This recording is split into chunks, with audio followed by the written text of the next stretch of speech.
কহে উঠেছ নইল আপনার মতো ম্যানেজারে পার্সোনাল অ্যাসিস্ট্যান্ট হবো কি করে স্যার? ওই পোস্টটা আমাকে দখল করতে হবে। হবে হবে হবে, জীবনে তোমার উন্নতি হবে। হ্যাঁ, কিন্তু আলো এই এমন একটা খুশির দিনে বাগান বাড়িতে সব পূজার উপকরণ রেডি আছে, কিন্তু দেখো আজ যেন ওই 50 বছরের বুড়িকে ধরে এনে না। সুন্দরীর ষোড়শী রীনা চ্যাটার্জি। এখন আমার গুরুদেবের চরণবন্দনার সময় হয়ে গেছে। এ সময় কাঞ্চনের কথা বলতে নেই বাবা। খুব শীঘ্রই সংসারের মায়া ত্যাগ করে আমার গুরুদেব তার গুরু শ্যামসুন্দর গোস্বামীর চরণে আশ্রয় নিতে আমি বৃন্দাবনে চলে যাচ্ছি। আপনি বৃন্দাবনে চলে গেলে এই বাগান বাড়ি এত আয়োজন, রূপসী ষোড়শী রীনা চ্যাটার্জি। তুমি বুঝতে পারলে না লোক, আসলে তুমি বুঝতে পারলে না। আরে বাবা, আমি তো এখনই বৃন্দাবনে চলে যাচ্ছি না। তাছাড়া আজ রবিবার, এই ছুটির দিনে ষোড়শী সুন্দরী সেবা দাসীর সেবা নিতে আমার গুরুদেবের কোনো নিষেধ নেই।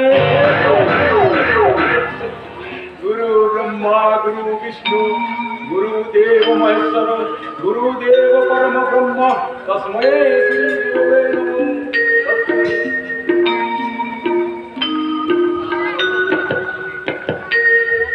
সারা একটা বক ধার্মিক সাধুদার মুখোশ পরে ক্ষমতার উচ্চাসনে বসে এই ধরাকে স্বরাজ্ঞার বলে মনে করছি, কিন্তু কালের বিচারে নিয়তির খড়গ এক মাথায় পড়বে। সেই দিন আমি আমার হিসাব পড়াই গন্ডে শুরু করে নেব।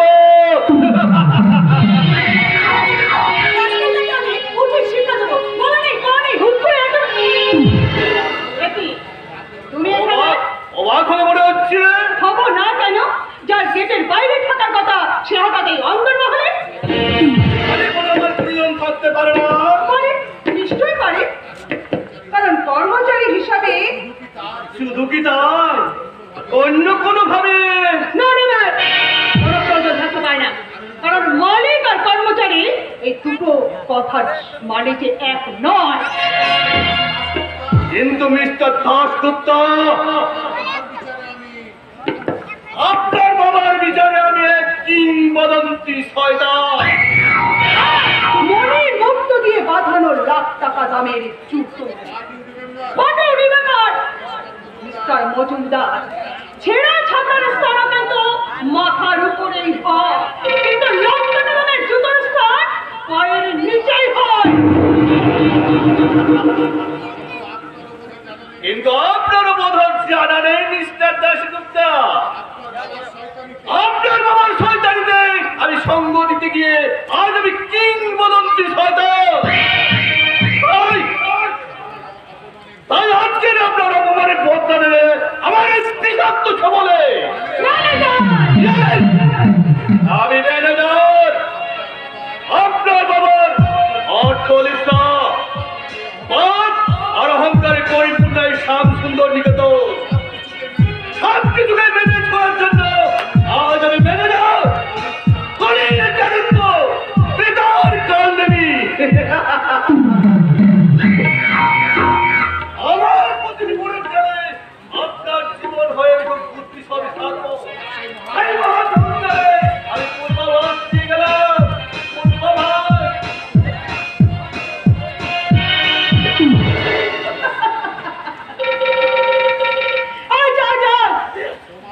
তোমার এই নিষ্ফল আস্ফালনে এই শিখা দাশগুপ্তার কর্পণরত বুকটা এতটুকু কাঁপবে না, কারণ আমি জানি তুমি নদ দন্তহীন একটা বাঘ, এই ছাগলের অধর।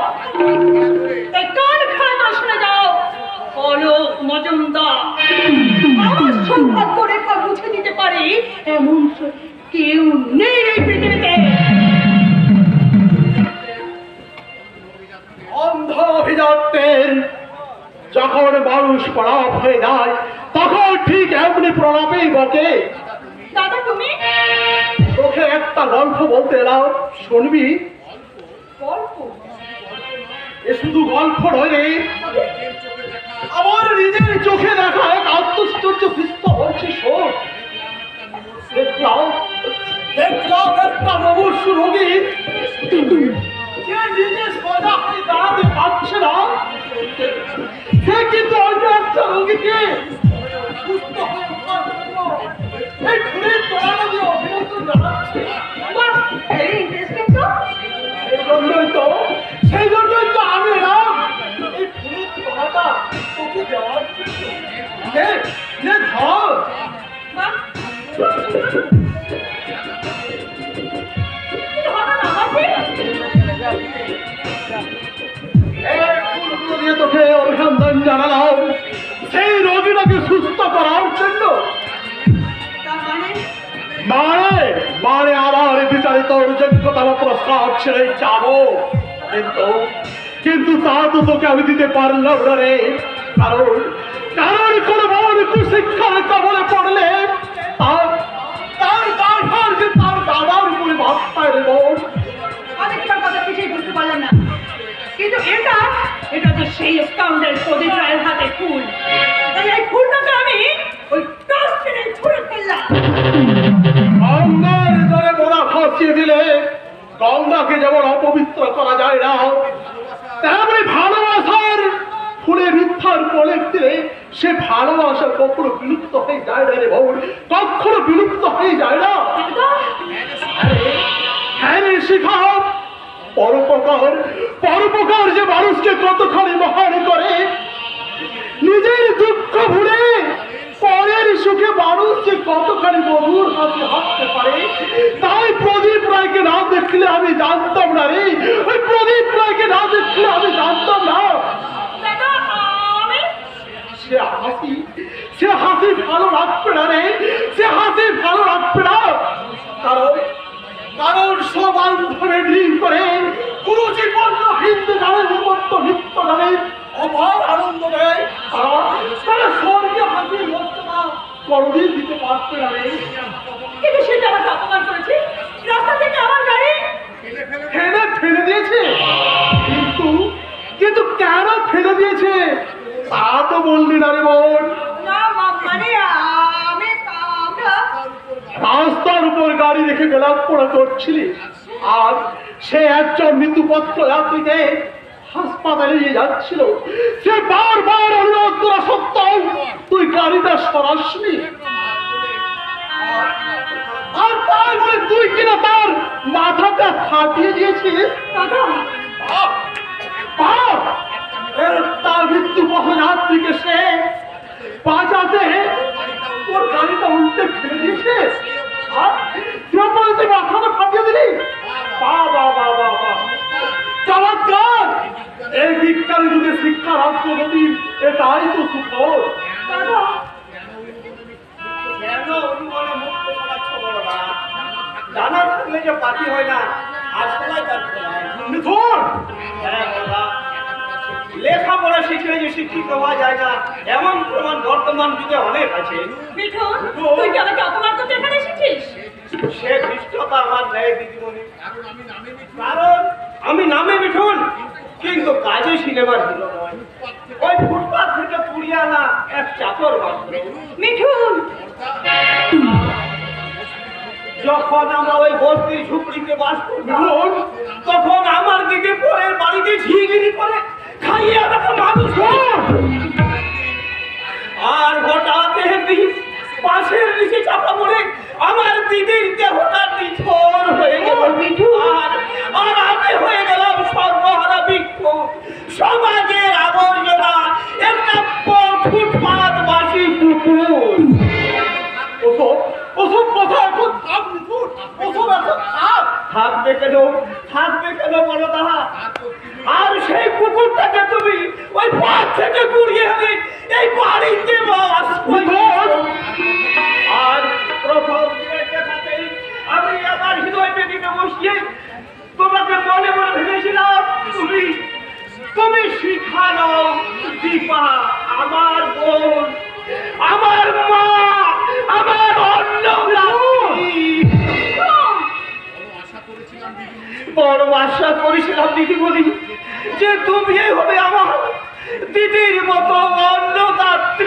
অন্নপূর্ণা, কিন্তু কিন্তু সে আশায় আমার ধুলি সাত হয়ে গেল যখন দেখলাম ওই প্রদীপ বাবুর মতো একটা দৃঢ় অপরাধী পরবাড়ি ছেলেকে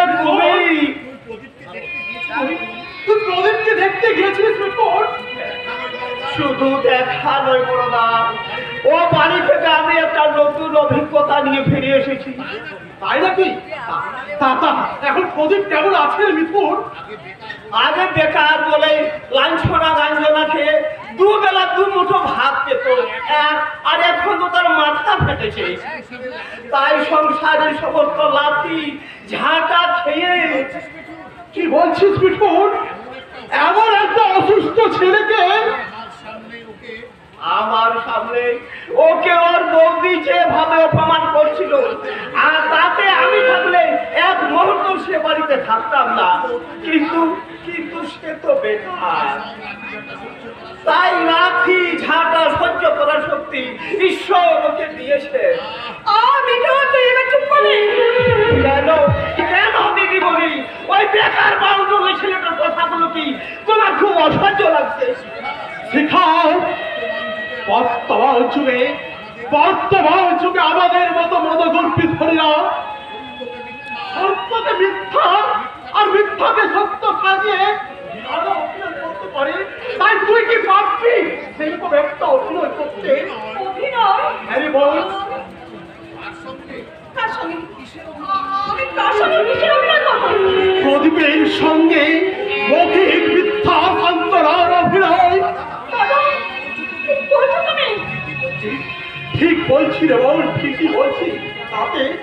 তাতে হয়তো তার জীবনে বেকারত্বের জ্বালা একটু অবসান হবে, কিন্তু কিন্তু তোর শিক্ষা বিবেক মানুষত্বের কাছে এই কৈফিয়ত দিতে পারবি রে বল যে তুই তোর ভুলের মাসুল করেছিস, আর করেছিস তুই তোর মহাপাপের প্রায়শ্চিত্ত বল, তোর মহাপাপের প্রায়শ্চিত্ত।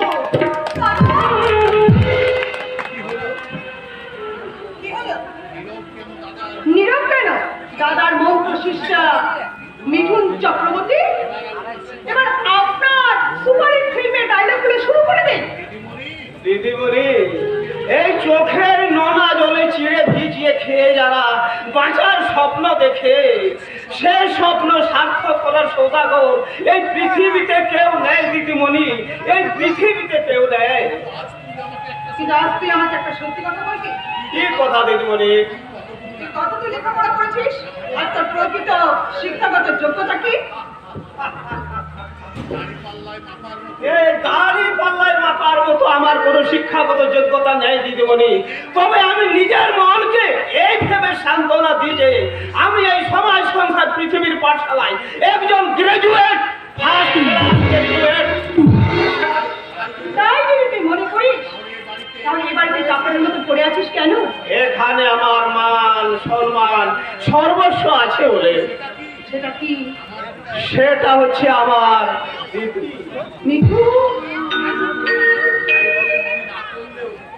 তুমি ভাই বলে মনে না করলেও, ঘৃণা করে তাড়িয়ে দিলেও আমি এ বাড়ি ছেড়ে কোনোদিন যাব না রে দিদি। এ বাড়ি ছেড়ে আমি কোনোদিন যাব না, কোনোদিন না, কোনোদিন না। মিঠুন, মিঠুন। প্রদীপ, আমার জন্য আজ তুমি আহত, শয্যাগত। তোমার বেদনার্থ জীবনের জন্য একমাত্র দায়ী আমি। তাই তো সেই জন্য তোমার হাতের যে ফুল আমি ছুঁড়ে ফেলে দিয়েছিলাম, আর সেই ফুলকে ভালোবাসার স্বপ্ন থেকে আমি বুকে জড়িয়ে ধরে রেখেছি। আর বলতে ইচ্ছা করছে, আমি যার নুপুরের ছন্দ, বেণুকার সুর, কে সেই সুন্দর, কে সেই সুন্দর, কে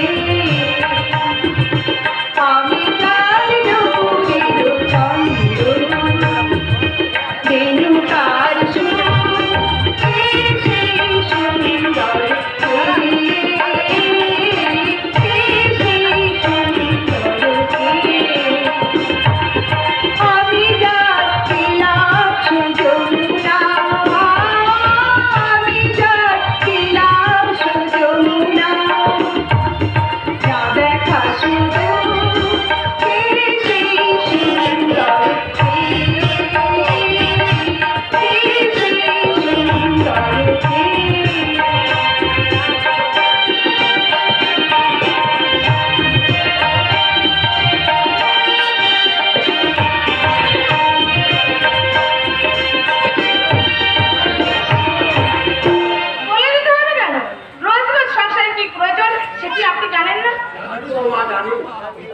কিন্তু বর্তমান যুগ ধর্মে আমার জানার সঙ্গে সঙ্গে সংসারের দিনটা নাও হতে পারে।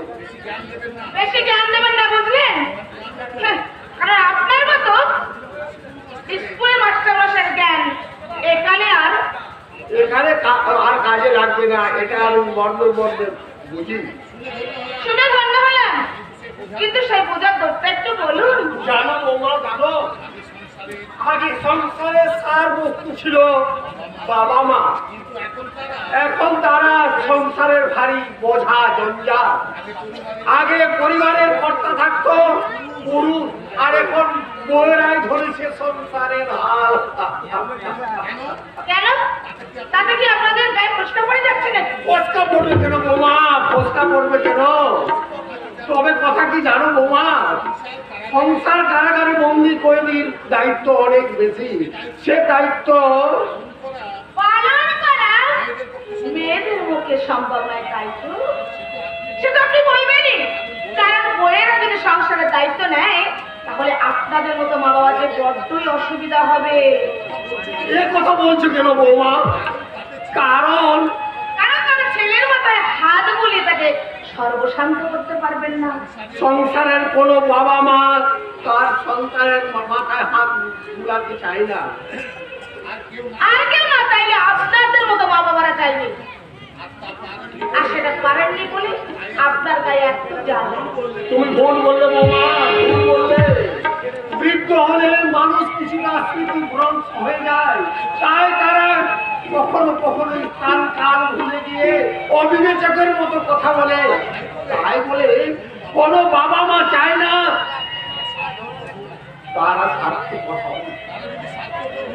তারা যদি স্বার্থপর হতো তাদের ছেলে মেয়েকে প্রকৃত মানুষ করে গড়ে তুলতে পারত না। কি যে মানুষ করে গড়ে তুলেছেন সেটা তো চোখের সামনে দেখতেই পাচ্ছে। তোমাকে বলতে হবে না, তোমার আচার ব্যবহার বুঝিয়ে দিচ্ছে যে আমাদের শেষ পরিণতি কি। আপনি ওদের মতো ফরম নয় বা ফরম নয়, আমি তোমাকে অনুরোধ করতে এলাম মা, আমরা যদি খুব অন্যায় করেছি তাহলে তোমার এই পায়ের জুতো রাখলে তুমি আমার দুই গালে মারো। তুমি একজন যিনি সর্বসত্য সত্য শিক্ষক ছিলেন, সেই জন্য মানুষটাকে শিক্ষক দু পয়সা রোজগার করার মুরব্বে শুধু আকাশ জ্ঞানের পানি। তার মানে অন্য কোনো রোজগার করেন না বলে ওনার কোনো সম্মান নেই। কারণ ওরা বড় বড় ভুলিতে মন ভরে, পেট ভরে। তাদের তো কি অর্থ ছাড়া এই পৃথিবীতে এক পা চলা যায় না। তাই অর্থবিহীন ওই জ্ঞানের বুড়িয়ানি কিছুতে সহ্য করবো না।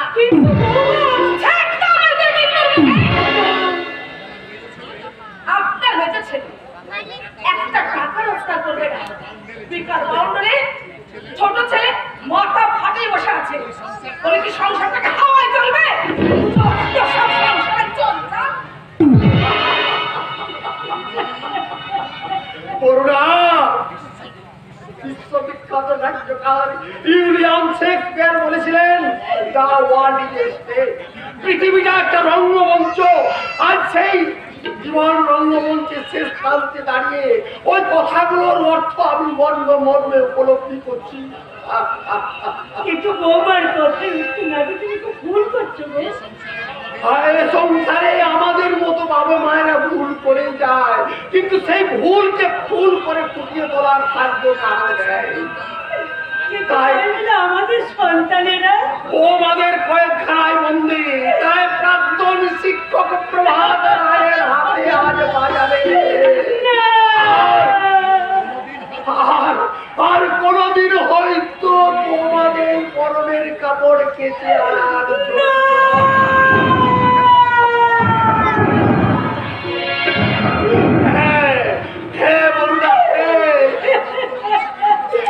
বর্তমান শিক্ষিত সমাজের বাবা মায়ের এই ভবিতব্য, আর সেই জন্য এই মহান আলেকজান্ডার এই মহান ভারতবর্ষের বুকে দাঁড়িয়ে বলেছিলেন, সত্যই সেলিকেস, কি বিচিত্র এই দেশ, কি বিচিত্র এই দেশ। ঈশ্বর, আমি তোমার কাছে কি এমন অপরাধ করেছি যার বিনিময়ে তুমি আমাকে এইভাবে তিনে তিনে ধ্বংস করছো? ওগো ঠাকুর, আমি যদি কখনো তোমার সামনে বিন্দু মাত্র পুণ্য সঞ্চয় করে থাকি, তাহলে তার বিনিময়ে ওই মানুষটার মনে একটু শান্তি দিও ঠাকুর, একটু শান্তি দিও, একটু শান্তি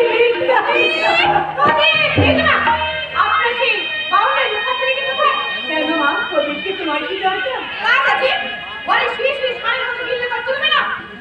কিন্তু তুমি তো জানো বৌমা, সে এখন অসুস্থ।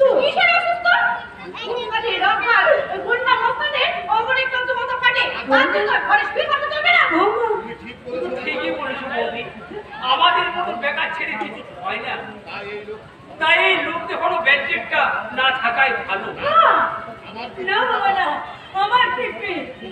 তুই তুই কখনো কাজ করবি না, আর ভালো না হওয়া পর্যন্ত ওই ব্যান্ডেজ তুই খুলবি না বাবা। এই থাক থাক, মা যখন বাধা দিচ্ছে থাক। যাক, যাক, বলো বৌদি, তোমার একটু কি কাজ আছে বলো তো। দোকান থেকে আমার এই জুতো জোড়াটা একটু পালিশ করে দেওয়া যায়?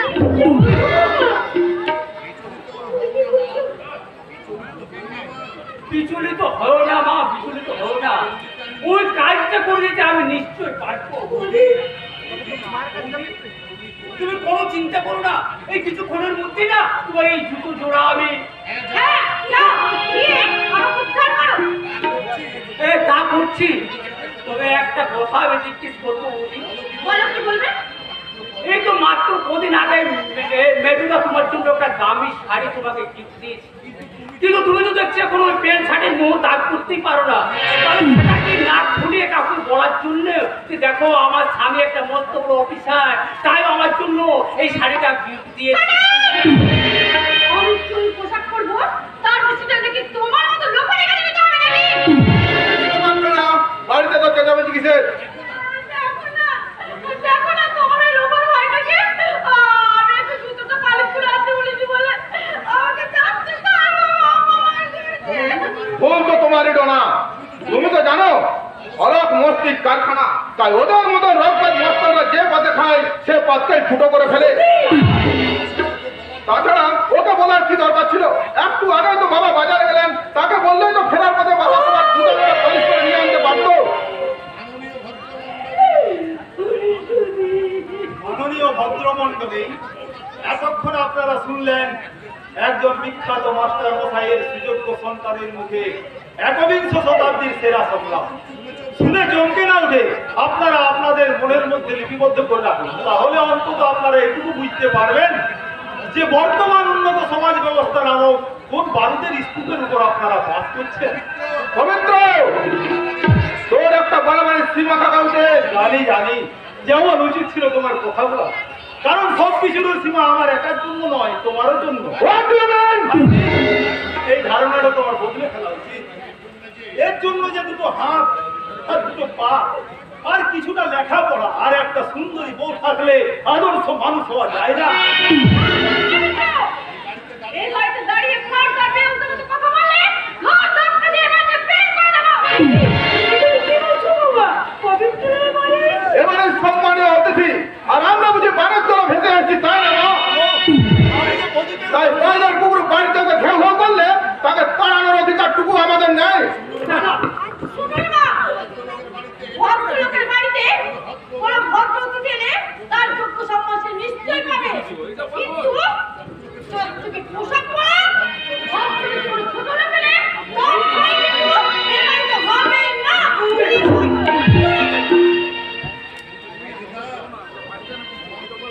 মেজদা, তোমার কথা শুনে মেজ বৌদি প্রদীপ ধরে নিশ্চয়।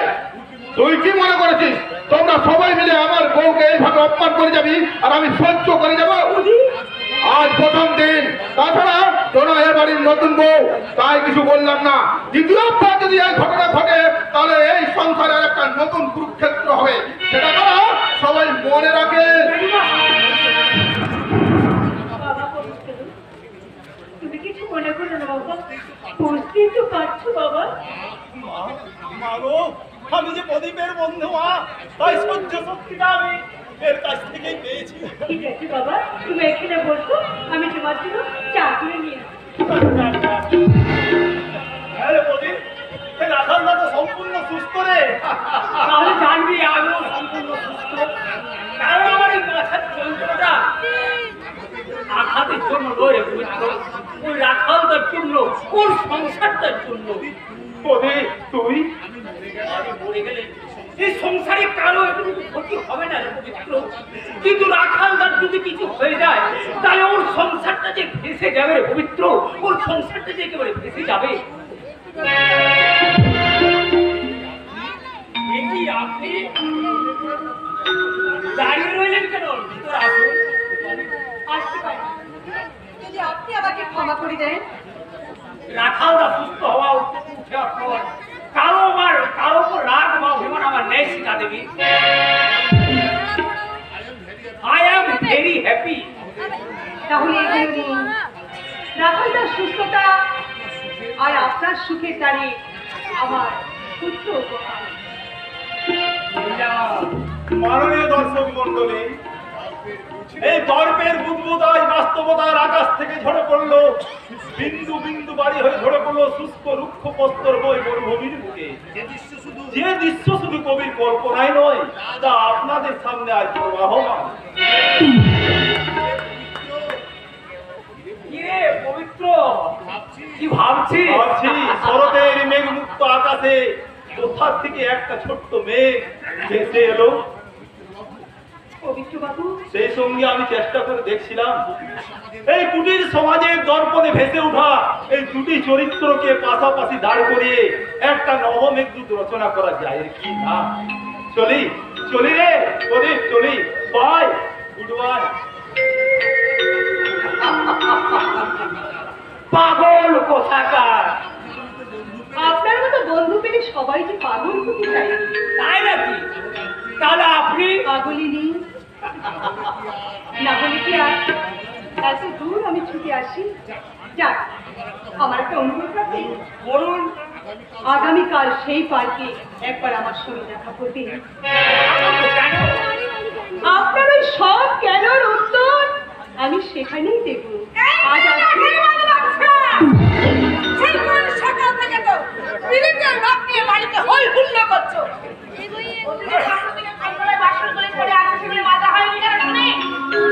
বাসনগুলো তখন প্রচুর কাজে লাগছে না বুঝি, তাই একটু পরে। একটু পরে কেন? বাড়ির কাজ এনেছি, মনের মানুষ নিয়ে হই হুল্লা করতে পারো। আরে সামান্য করে বাসন তুমি বেঁধে দিতে পারবে না? বাড়ির কাজ করবে না, বাইরে থেকে একটা পয়সা রোজগার করে নিয়ে আসবে না। বলি অথচ বসে বসে অন্য ধ্বংস করতে তোমার লজ্জা করছে না? বৌদি আমি হলে তোমার জমি নিয়ে মরতাম। দাঁড়াও, বৌদি দাঁড়াও। তাই আমারও তো ইচ্ছে করে, কিন্তু দড়ি কেনার পয়সা কোথায় পায়? কই দাও দেখি, দাও দেখি 10টা টাকা দড়ি কিনে আনি। কই দাও। এই তুমি যে পয়সা দেবে না তা আমি ভালোভাবেই জানি, কারণ তুমি কথাগুলো মেজ মন্দির হয়ে বলছো, তা আবার বুঝতে বাকি নেই। আর মন্দিরের কথা বলতে হবে, সমস্ত সব সংসারে চোখ চাপ।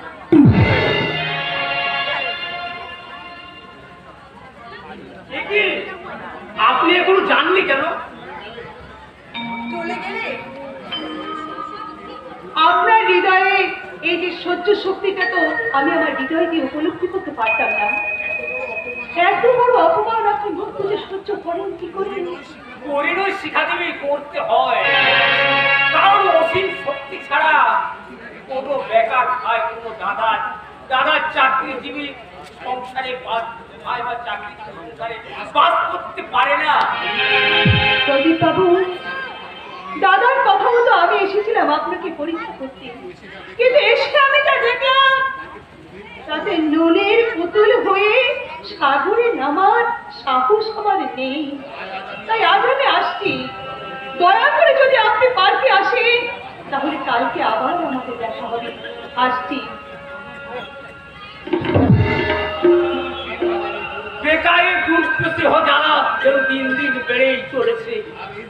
আর এও বুঝতে পারছি আমি যদি একটা চাকরি জোগাড় করতে না পারি তাহলে বাবা মায়ের অবস্থাটা আরো করুণ হয়ে যাবে। তাই যে কোনো উপায় আমাকে একটা চাকরি চাই, প্রয়োজনে হলে আমি মোট বইবো, এই জুতো পালিশ পর্যন্ত করবো।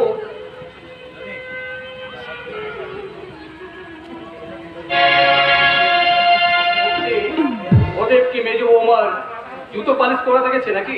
তাতে কি হয়েছে? বেকার বাউন্ডারে ছেড়ে একটু সংসারে কাজ করবে না, আর সংসারে একটা কাজ করবে না তো কি ক্ষতি হয়েছে? মুক্তি, তুমি ভালোভাবে জেনে রাখবে, জুতো সেলাই করা, জুতো পালিশ করা আর সংসারে একটু আধটু কাজ করা দুটো সমান নয়। মুক্তি, বেশি যুক্তি দিও না, বুঝলে? শুধু রোজগার করো ঠিকই, কিন্তু সংসারটাকে আমাকে চালাতে হয়। আরে বাবা, তাই বলে তোমাকে আমি অতি গিন্নিপনা দেখিয়ে সংসারের মাথায় জুতো মারবার অধিকার এখনো আমি তোমাকে দিইনি। অধিকার কে কাকে দেয়? অধিকার নিজের যোগ্যতার জন্য অর্জন করে নিতে হয়। ও তাহলে সেই অতি গিন্নিপনা বউকে আমি জিজ্ঞাসা করছি, তুমি আমার মুখের দিকে তাকিয়ে তুমি বলো, গত রাত্রে কি আমার মা ভাত খেয়েছিল? তাহলে কে জানবে? তাহলে কে জানবে মুখার্জি বাড়ির বড় বউ? যে খাইনি তাকে কে জিজ্ঞাসা? না, আজকে তোমাকে আমার সামনে বলতে হবে, আমার মা রাত্রেবেলায় না খেয়ে শুয়ে রইল, আর তুমি বাড়ির পরিচালিকা হয়ে তুমি কি না? আমি তোমার মায়ের কিনা দাসী নয়, সব সময় তোমার মাকে পায়ে ধরে আমাকে সাধতে হবে। আর বাড়িতে শুধু আমি একা নয়, আরো তো বউরা রয়েছে, তারা দায়িত্ব নেই। তোমার মা তো আমাকে সবকিছু দিয়ে ভরে রেখে দেয়নি, তার তাই ভার আমাকে নিতে হবে। ছি মুক্তি, ছি, এত নিচে তুমি নেমে গেছো, এত নিচ তোমার মনোবৃত্তি। কি? আমি নিজ? কিন্তু তোমার মহিষী মা, তোমার মহিষী মা কি আমাকে কি দিয়েছে? কি দিয়েছে আমাকে? স্বামী উপহার দিয়েছে বোমা, স্বামী যা মেয়েদের জীবনের শ্রেষ্ঠ সম্পদ। ওই একই রেকর্ড বারবার বাজিয়ে আপনি বাজারকে মাত করতে পারবেন না বাবা, কারণ এই যুগে এইসব ক্যাসেট একেবারে অচল, যা শুনে আর কেউ কোনোদিন হাততালি দেবে না, কেউ।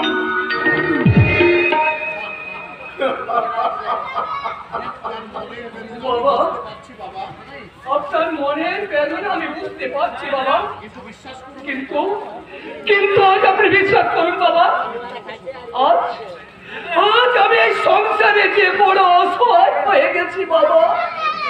অবিশ্বাস তোকে করছি না জয়, আর এ সংসারে তোর অবদানকে অস্বীকার করছি না। তবে তবে বৌমা যা চায় তাই তোর করা উচিত। না বাবা, না, আমি করতে পারবো না, কিছুতেই আমি তা করতে পারবো না বাবা, কারণ আপনার বৌমা যা চাই তা আমি কিছুতেই করতে পারবো না। এই সংসার থেকে আলাদা হয়েছে, এই তো। হ্যাঁ বাবা, কারণ কারণ আমার মাইনের টাকায় এই সংসার চলে, সেটা ওই শয়তানি সহ্য করতে পারে না, তাই কথায় কথায় আপনাদের অসম্মান করে। সেই জন্যই তো বলছি বাবা, তুই বৌমাকে নিয়ে আলাদা হয়ে যা। না বাবা, না, আমি কিছুতেই পারবো না বাবা। আর কিছু তোকে হবেই বাবা, আমি জানি তুই আমার কথার অবাধ্য হসনি, কিন্তু কিন্তু আজকে আমি তোমার কথার অবাধ্য হব বাবা। আমি তোমার কথার অবাধ্য হয়ে যদি আমাকে নরকে নামতে হয়, আমি হাসতে হাসতে নরকে চলে যাব, কিন্তু তোমার কথা আজকে আমি মেনে আমি এই সংসার থেকে আলাদা হতে পারবো না বাবা। জয়দীপ, তোর হাতে তুলে দিয়েছে, তার ভালো মন্দ তোর উপর নির্ভরশীল।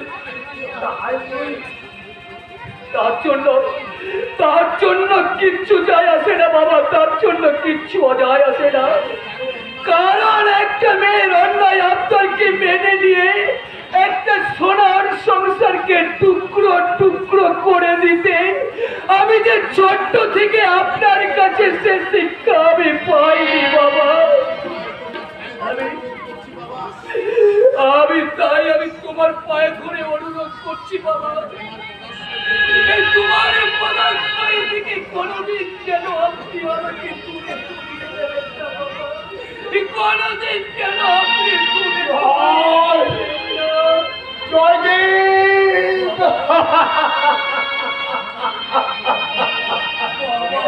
ওরে জয়, তোকে আমি কি করে বোঝাবো যে এই জগতে কোনো বাবা মা চাই না তার সন্তান আলাদা হয়ে যায়, সংসার ভেঙে শ্মশানে পরিণত হোক, আর আমাদের মতো বাবা মায়ের বল সেই শ্মশানের মাঝে হাহাকার করো, হাহাকার করো, হাহাকার করো।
পন্ড করে শান্তি চোখের মেলা, এই কি তোমার লীলা দয়াল, এই কি তোমার লীলা ও দয়াল।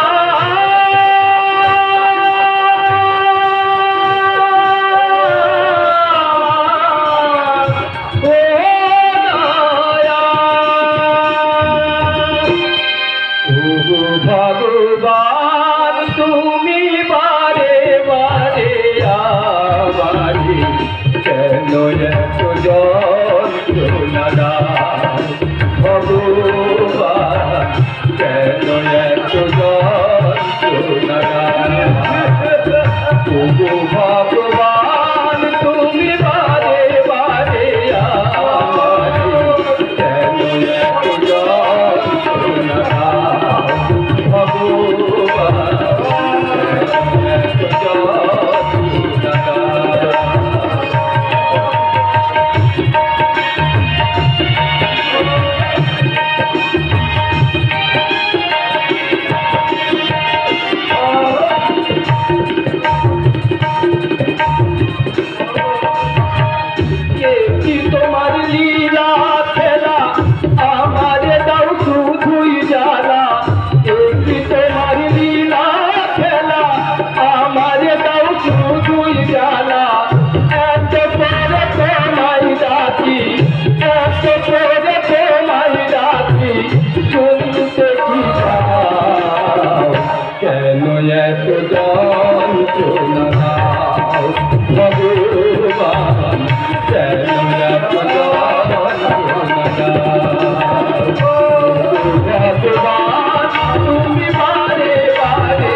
পয়সা তোকে দেবো না শালি চুমকি।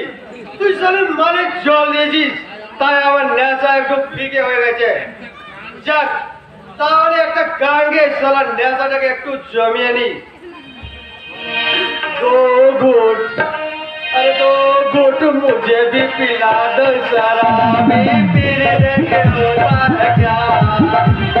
दो घूट मुझे भी पिला दो शराबी, फिर देखे होता है क्या।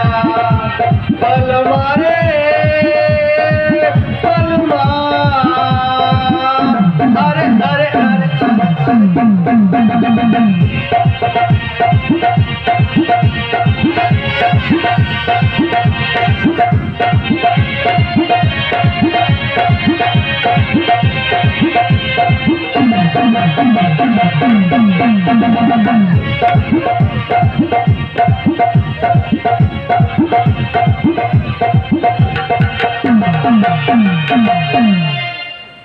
কে আপনি মদ খেলে আসতেন তো হাল্লা করছেন কেন? আপনি কি জানেন না যে একই অর্পণ বাবু আপনি? কে তুমি সখী? এই অসময়ে এসে প্রেম নিবেদন করছো? কি নাম তোমার? অর্পণ বাবু মাত্র আপনার সীমা আছে। আমাকে? আরে আপনি নমস্কার নমস্কার নমস্কার। অর্পণ বাবু আপনার বাবা বীরেশ্বর মিত্র একজন সম্মান ধন্য ব্যক্তি, আর আপনি কি না ছি ছি ছি ছি। এইবারে মতো আমাকে মাফ করতেন স্যার। আমি প্রতিজ্ঞা করছি যে আর কোন চালা ওই চুমকিটাকে সাড়া দেয়। থাক, প্রতিজ্ঞা করতে হবে না। বংশের মান মর্যাদা বজায় রাখতে মুখটাকে একটু ভদ্র করুন। জয় সিয়ারাম। কাকে প্ল্যান দিচ্ছেন দারোগা বাবু? উস শালাকে আপনি জিন্দেগি ভর বাগে আনতে পারবেন না। কেন পারবেন না? আমি তো প্রতিজ্ঞা করেছি যে বাজার আমি খাবই না। তুই শালার কটা মুখ আছে তা তুই নিজেই জানিস না। রাস্তার উপর মাতলামি না করিয়ে ভাগে আসে। হ্যাঁ তা যাচ্ছি কাকা বাবু, কিন্তু অপমান করবেন না কাকা বাবু। তাহলে বহি জ্ঞান তোর আছে দেখছি। হ্যাঁ নিশ্চয় আছে। উত্তমদা বলে মদ খেলে লিভার নষ্ট হয়, কিন্তু মেয়ে মানুষের তো চরিত্র নষ্ট করে দেয়। তাই আমি মাথার ওঠে বেতাল নয়, তাহলে এত বড় একটা কারবার। তুই চালাচ্ছিস কেমন? বেটা পেঁচি মাতাল। যেটুকু সম্মান আছে লেकर यहाँ से भाग जा। রাস্তার পর মাতলামি করে বাবার সম্মানে গালি দিস না। ঠিক আছে কাকা বাবু, ঠিক আছে, আমি চলে যাচ্ছি। তবে আজ আর আমি অফিসে যাব না, একেবারে কালকে দেখা হবে। Good bye bye bye, good by কাকা বাবু, গুড বাই। জয় সিয়ারাম। আপনি কিচ্ছু মাইন্ডে নেবেন না দারোগা বাবু। ও শালা के लिए हमारे কারবারে মান সম্মান বিলকুল চলিয়া গেছে। তাহলে আপনার কারবারে ওকে পার্টনার হিসেবে রেখেছেন কেন? বিদায় করে দিন। पारी ना दारोगा बाबू, पारी ना। और पिताजी वीरेश्वर मित्र हमारा पुराना दोस्त আছে, তাই ও भी हमारा लड़का माफिक আছে। কিন্তু সিংজি ওইভাবে তো চিরকাল চলতে পারে না, ও যা করছে। আমি বুঝতে পারছি দারোগা বাবু, এতে আপনার बहुत असुविधा হচ্ছে और हमारा भी তাই। তাই আমি বিশ্বটা दोस्त के लिए और भाई আমি আপনার কাছে মাফি মাংছি। মাফ করতে হবে না সিংজি, যতদিনে আপনার মধ্যে ছত্রিশার মানুষ আছে ততদিনে আমি ওকে আপনার কথা ভেবে মাফ করে যাব। তবু আপনার কথা ভেবে, সুনামের কথা ভেবে এই কথা বললাম। চলি, নমস্কার। নমস্কার। জয় সিয়ারাম। এখন আমি কি করবে? অর্পণ আমার কোনো উপকার আসবে না, তাই কম পূরণ के लिए আমার দুঃসল্লার গান শুনতে হবে। হেরো দুর্বল মাতাল ওসব আমার চলবে না। আমি যা একটু শিবাজি, একটু রানা প্রতাপ, ওই শয়তানি লোহ কভার করতে গিয়ে একটু বলবো মানুষ। তাই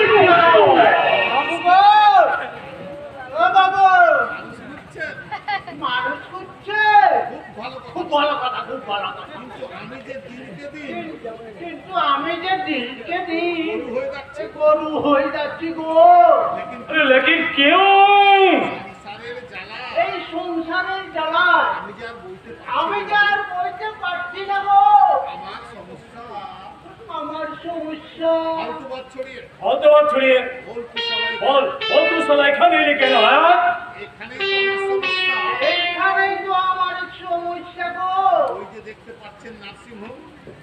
যে বিল্ডিংটা দেখতে পাচ্ছেন নার্সিং হোম, ওইখানেই তো আমার বউ ভর্তি আছে গো। কি হয়েছে? আজকে বাবু এখনো হয়নি, তবে হবে।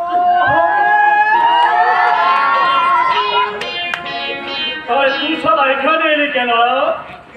আজকে বাবু কিছু টাকা। কেন কেন? আরে নার্সিং হোমটা সব তো আমি দেবো বলেছে।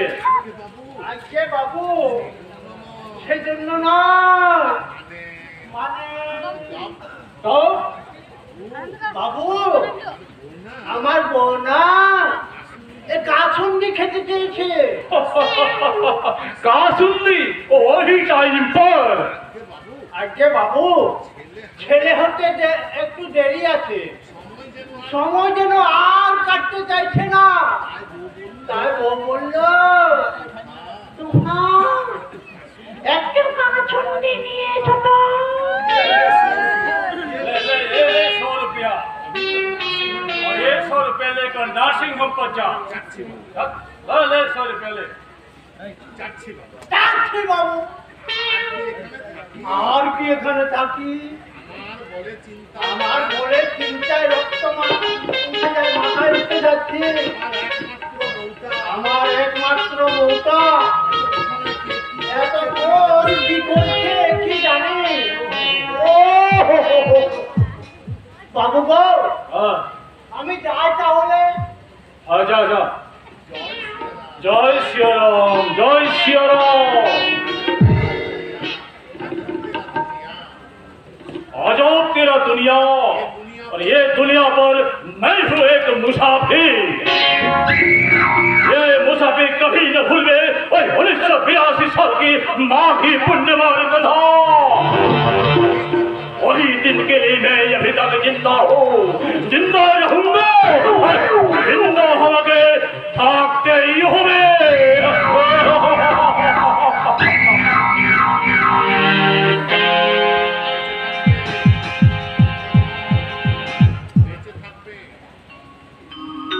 বেঁচে থাকবে, দাশগুপ্ত পরিবারের সবাই বেঁচে থাকবে, তবে পৃথিবীতে নয়, ওই সপ্ত নরকে, ওই নরকের মধ্যে ওদের আমি টেনে নিয়ে আসবো।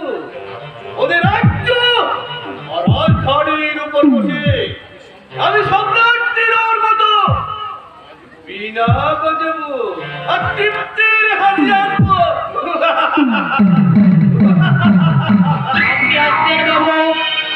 না, হাসবো কেন? আজকে আমার শুধু হাসি নেই দিন। কিন্তু আমার জীবনে তো কান্নার দিন নেমে এসেছে বাবু। What do you mean? আমার একমাত্র ছেলে আজ প্রচন্ড জ্বর। তা এতে ভেঙে পড়ার কি আছে রে কালু? ডাক্তার দেখা, সেরে যাবে। হ্যাঁ না বাবু, সারবে না। আজ 7 দিন ডাক্তার দেখিয়ে তার আমি জ্বর একটু কমাতে পারিনি। আজ মনে হচ্ছে আমার পাপে আমার ছেলে পাপ। হ্যাঁ বাবু, বিনা দোষে আপনাদের কথা মতো আমি অনেক নিরীহ মানুষের মাথায় লাথি মারছি। মনে হচ্ছে আজ পাপে আমার ছেলে। না কালু না, এসব তোর মনের ভুল ধারণা। তুই অনর্থক চিন্তা করছিস। না বাবু, যেদিন আমি প্রতিভা মাথায় পেয়েছি সেদিন থেকে আমার ছেলে। জয় প্রদীপ, ওরে কালো, এই পৃথিবীতে পাপ পুণ্য ভগবান বলে কিছুই নেই। এসব শুধু ভীরুক্তা পুরুষের সস্তা সেন্টিমেন্ট। তাই যতদিন পারবি 2000 টাকা কামা আর মনের আনন্দে স্ফূর্তি করে যা। এনে এনে এনে টাকা, এই টাকা ছেলের চিকিৎসার জন্য বাড়িতে গিয়ে হোটেল রেনবোতে চলে আসবি। আর দেখবি সেখানকার তাজা মাল 2 গ্লাস পেটে পড়লে এই রঙের পৃথিবীটা কেমন যেন হাসি গান আর আনন্দে পরিপূর্ণ।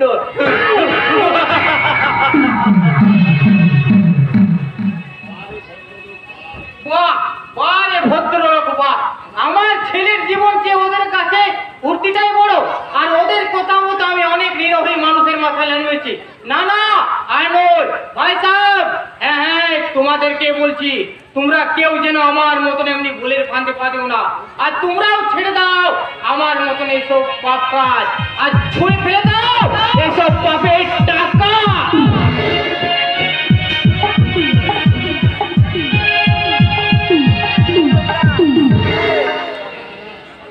না না না, প্রদীপ কখনোই আমার সঙ্গে মিথ্যে কথা বলতে পারে না। হয়তো কোনো কাজে, তাই যদি হয় তাহলে আমি 1 ঘন্টা হলো এখানে অপেক্ষা করছি, এর মধ্যে কি তারপর সেই কাজটা হলো না? নাকি নাকি সেদিনই ব্যবহারের জন্য আমার উপরে রাগ করি? না শিখা দিবি, কারো উপর রাগ আমার নেই। তাছাড়া রাগ, মান, অভিমান, আপনার সুন্দর অভিনয়ে আজ আমি মুগ্ধ। চলি, নমস্কার। কি বললি? আমি অভিনেত্রী? এটা আমার অভিনয়? না না, নইলে মাত্র কদিন আগে আপনি আমি কি ছিলাম? তোমার জীবন কাঠের ছোঁয়ায় আজ আমি মানবী হয়েছি। তোমার সৃষ্ট সেই মানবীকে তুমি ফিরিয়ে দেবে? একবারও ফিরে তাকাবে না তুমি আমার দিকে? শিখা দেবী, আপনি না, আপনি নয়, বলো তুমি। তুমি হ্যাঁ তুমি। আর শিখা দেবী নয়, শুধু শিখা বলে আমাকে ডাকো। এই বিদগ্ধ সমাজের বুকে জ্বলন্ত প্রদীপে একমাত্র শিখা। না না না না, তা হয় না, এ হতে পারে না। কেন হতে পারে না?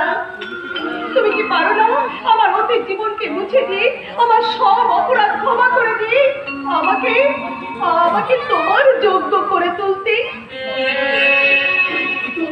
কিন্তু কতদিন এই মোহ তোমার থাকবে শিখা? আমার এই পবিত্র ভালোবাসা যদি তোমার কাছে মোহ বলে মনে হয়, তাহলে তোমার সেদিনের সেই কথাটাকেই তুমি সত্যি পরিণত করো না। কথা তুমি তো একদিন আমাকে বলেছিলে আমার এই স্মৃতি তুমি রক্ত দিয়ে রাঙিয়ে দেবে। আর দাও না, আমার এই সুন্দর স্মৃতি তুমি রক্ত দিয়ে রাঙিয়ে দাও। আমার স্বপ্ন পূর্ণ হবে, আর তোমার কথা মর্যাদার আসন লাভ করবে। আমি তোমার কথা দিলাম শিখা, যদি এই জীবনে কোনোদিন শুভদিনের সূচনা করতে পারি, তাহলে সেদিনই শূন্য স্মৃতি রক্তে নয়, পবিত্র সিঁদুর দিয়ে রাঙিয়ে তোমায় আমি চির আপন করে নেব। আর তোমার এই সুন্দর অধর চরণে জীবনে আমি রেখে দেবো আমার ভালোবাসার চুম্বন। আর সেদিন আমি তোমার কানে কানে